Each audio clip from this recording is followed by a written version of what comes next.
In response to Julian Assange's release, Tucker Carlson recently expressed shock and disapproval of the circumstances surrounding Assange's confinement at a lecture in Australia.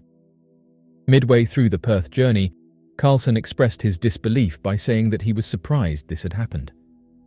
Carlson criticised those who continue to hold the opinion that Assange should be detained as the enemy of human freedom and flourishing, highlighting the relief felt by Australians who are familiar with the situation.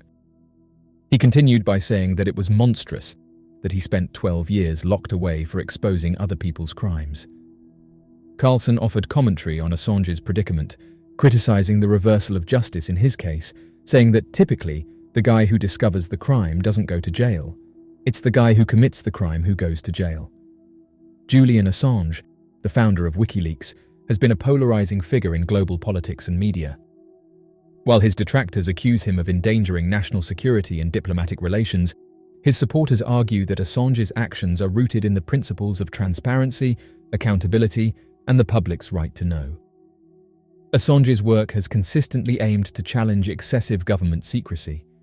In democratic societies, the principle of transparency is crucial for ensuring that citizens can hold their leaders accountable. Governments often classify information not to protect national security, but to shield themselves from embarrassment or to hide misconduct. WikiLeaks has acted as a counterbalance, providing the public with information that is essential for informed democratic participation. One term used to describe Assange's protracted incarceration without prosecution in the UK and then in the US was obvious abuse of human rights. Carlson also questioned why Australian officials did nothing to stop Assange, an Australian national, from being detained in the UK on behalf of the United States. Carlson expressed his contempt for the media's function and referred to the cooperation between media outlets and governments as a perfect inversion of what they're supposed to do. He described how uncomfortable he felt watching ABC News and expressed his displeasure with Australian media coverage. After being detained for 12 years, Julian Assange was released, which spurred discussion on the role of intelligence services and the rule of law. The larger worries about media independence and political accountability are highlighted by Carlson's defense. Whistleblowers and the platforms that support them, like WikiLeaks, play a vital role in maintaining the integrity of institutions. By revealing wrongdoing, they contribute to the creation of a more just and accountable society. Assange's facilitation of whistleblowing aligns with this ethical imperative, offering a safe haven for those who risk their careers and personal safety to expose corruption and abuse of power. Australian computer programmer Julian Assange is the founder of WikiLeaks, a media outlet. By engaging in what he termed scientific journalism, that is, presenting primary source information with as little editorial commentary as possible, Assange made thousands of internal or classified papers from various government and corporate bodies available to the public through WikiLeaks. In an attempt to evade prosecution, he spent almost 7 years at the Ecuadorian embassy in London. He also fought his extradition to the United States for 5 years while incarcerated in Britain. When Assange was a child, his family travelled about a lot, so he received his education via a mix of correspondence courses and homeschooling. He showed an amazing skill with computers as a youngster, and he broke into several protected systems, including those run by NASA and the Pentagon, by adopting the hacker moniker Mendax. He was accused of 31 counts of cybercrime by Australian authorities in 1991. He entered guilty pleas to the majority of the charges, but during sentencing, the judge decided that his actions were the product of innocent childhood curiosity, and he was only fined a little amount. Over the ensuing 10 years, Assange travelled, worked as a computer security consultant, and attended the University of Melbourne to study physics, though he left before receiving a degree. In order to act as a clearinghouse for secret or sensitive materials, Assange founded WikiLeaks in 2006. When it was initially published, in December 2006, a message from a leader of the Somali rebel movement encouraged using hired individuals to take out government officials. It was uploaded to the WikiLeaks website. The legitimacy of the paper was never confirmed, but it was quickly eclipsed by the WikiLeaks scandal and concerns about the morality of its operations. Other scoops released by WikiLeaks included information about the British National Party's secret membership roster, internal movement documents, information about the US military's Guantanamo Bay detention facility in Cuba, and private emails from the University of East Anglia's Climatic Research Unit. Nearly 500,000 documents, mostly about US wars that WikiLeaks released in 2010, were seized from US Army intelligence analyst Bradley Manning. Despite the fact that a large portion of the material was previously public knowledge, the administration of President Barack Obama denounced the leaks as a danger to American national security. That year, in November, WikiLeaks started releasing over 250,000 secret diplomatic cables from the United States. The majority of those secret documents were from 2007 to 2010, although some of them went all the way back to 1966. The discussion addressed a wide range of subjects, including the covert American attempts to isolate Iran politically and economically, mainly due to concerns over Iran's possible nuclear weapons development. Governments all throughout the world reacted quickly, denouncing the publishing. Assange received the Sydney Peace Foundation's Gold Medal in May 2011. This distinction had previously been given to the Dalai Lama and Nelson Mandela for their extraordinary courage in pursuit of human rights. In September 2011, Assange's autobiography, Julian Assange, the unauthorized autobiography, was released against his wishes. After going through almost 50 hours of interviews, Assange withdrew his support for the book, despite receiving a sizable advance payment. The final work, while occasionally insightful, read a lot like the early draft that it was. Assange stayed under house arrest on the Norfolk estate of a WikiLeaks supporter while the British Supreme Court considered whether to extradite him.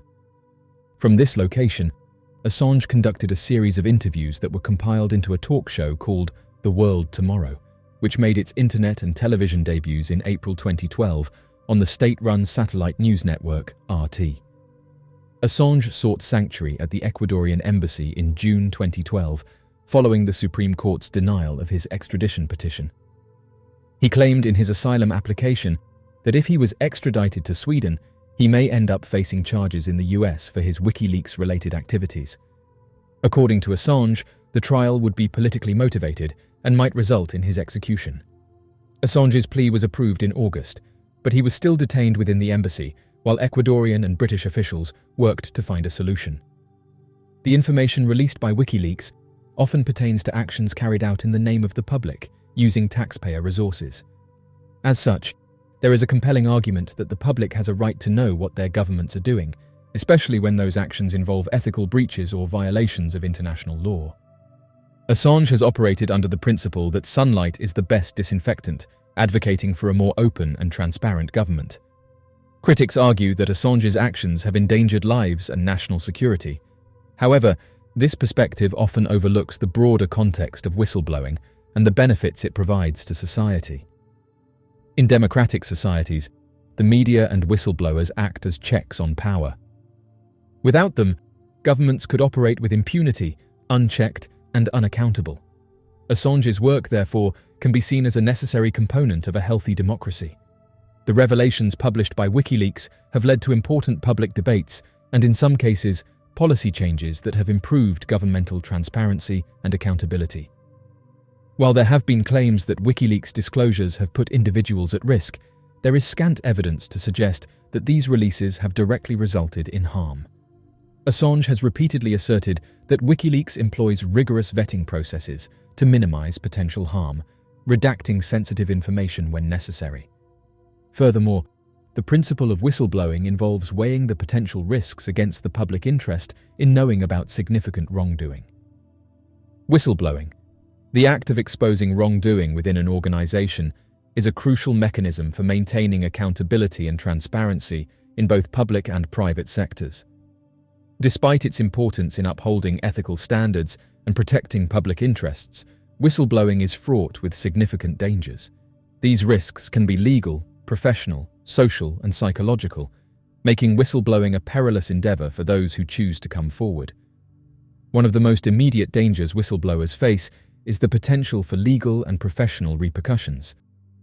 Organizations, particularly those with significant power and resources, may retaliate against whistleblowers to protect their interests and dissuade others from coming forward. Whistleblowers can face lawsuits for defamation, breach of confidentiality agreements, or other legal claims. For example, Exposing corporate fraud or government corruption can lead to allegations of illegally accessing or disclosing confidential information. In some cases, whistleblowers may be prosecuted under laws meant to protect state secrets or corporate intellectual property, even if their intentions were to reveal misconduct. Professionally, whistleblowers often suffer severe consequences. Retaliation from employers can include termination, demotion, or blacklisting, effectively ending the whistleblower's career in their chosen field. For instance, employees who report safety violations or financial misconduct may find themselves ostracized or dismissed. Even if they retain their jobs, they might face a hostile work environment that makes continuing employment untenable. Beyond legal and professional risks, whistleblowers frequently endure significant social and psychological stress. The personal toll of whistleblowing can be profound, affecting relationships, mental health, and overall well-being. Whistleblowers often experience social isolation as colleagues, friends, and even family members distance themselves. This isolation can result from fear of association with the whistleblower, especially if the whistleblower is seen as a troublemaker or traitor. The stigma attached to whistleblowing can be powerful, leading to a loss of social support at a time when it is most needed. Whistleblowers can also face significant economic hardship. The combination of legal fees, potential unemployment, and ongoing professional difficulties can lead to financial instability. Defending against legal actions can be prohibitively expensive. Whistleblowers may need to hire attorneys, pay court fees, and bear other costs associated with legal defense. Even if they eventually win their cases, the financial strain during the process can be crippling. Finding new employment after whistleblowing can be challenging.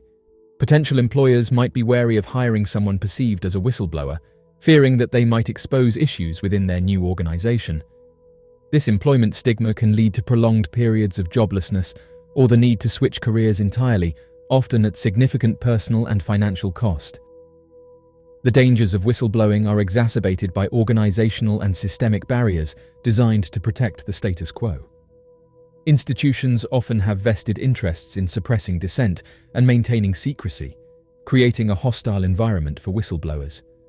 Organizations may engage in various forms of retaliation, from overt actions like firing the whistleblower to subtler forms like denying promotions or giving poor performance reviews. This institutional retaliation is aimed at discrediting the whistleblower and discouraging others from following suit. Many legal systems lack adequate protections for whistleblowers. In some jurisdictions, laws meant to protect whistleblowers are weak or poorly enforced, offering little real security. Without robust legal frameworks, whistleblowers have few avenues for recourse and little assurance that they will be protected from retaliation. Despite these dangers, whistleblowing remains a crucial mechanism for exposing wrongdoing and promoting accountability. The paradox is that while whistleblowers often suffer significant personal costs, their actions can lead to substantial public benefits, including policy changes, legal reforms, and increased transparency. As of right now, many insiders have said that whistleblowing is inherently dangerous due to the legal, professional, social, psychological, and economic risks involved. Whistleblowers face the daunting task of challenging powerful institutions and systems, often with insufficient protection and support. Despite these dangers, the act of whistleblowing plays a vital role in safeguarding ethical standards and promoting justice. To mitigate these risks and encourage more individuals to come forward, it is essential to strengthen legal protections, provide robust support systems, and cultivate a culture that values transparency and accountability. By addressing the dangers of whistleblowing and offering greater safeguards, society can better support those who courageously expose wrongdoing and contribute to the common good.